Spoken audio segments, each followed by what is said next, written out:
اللہ کے رسول صلی اللہ علیہ وسلم نے ہمیں صفائی سکھائی.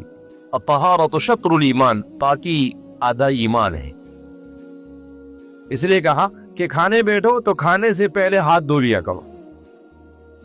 اب ہم لوگ اس کو سنت سمجھتے ہیں، بہت سارے لوگ ہاتھ بھی نہیں دھوتے ہیں.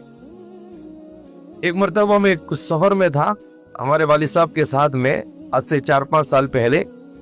تو فلائٹ میں بیٹھا تو انگلش اخبار وہاں پر رکھا ہوا تھا فلائٹ میں. تو میں نے کہا دیکھیں اس میں کیا ہے.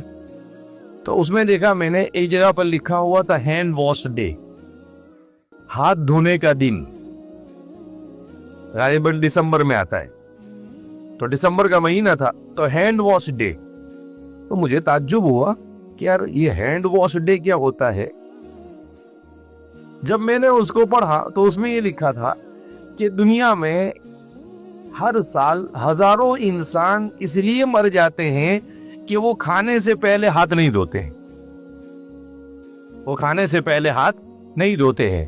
اب انسان کا ہاتھ ہے، کبھی دیوار پر لگایا، کبھی اپنے پاؤں سے لگایا، کبھی اپنے ہاتھ سے لگایا. تو انسان کا ہاتھ ہر جگہ پر، اب ہر جگہ سے جراثیم اس کے ہاتھ میں جمع ہوتے رہتے ہیں. اس میں وہ جو لکھا تھا وہ سنا رہا ہوں میں. تو وہ جمع ہوتے رہتے ہیں. اب آپ نے جب نہیں دھویا تو وہ سارے جراثیم آپ کے ہاتھ میں جمع تھے. اب آپ نے اسی ہاتھ سے کھانا شروع کر دیا تو وہ کھانے کے ساتھ وہ جراثیم بھی آپ کے پیٹ میں کیا ہو گئے، چلے گئے. اس میں کوئی مہلک قسم کا ایسا جرثومہ تھا جس کی وجہ سے آپ بیماری میں مبتلا ہوئے، اور اس بیماری کی وجہ سے انسان کو موت تک کے واقع ہو جاتی ہے.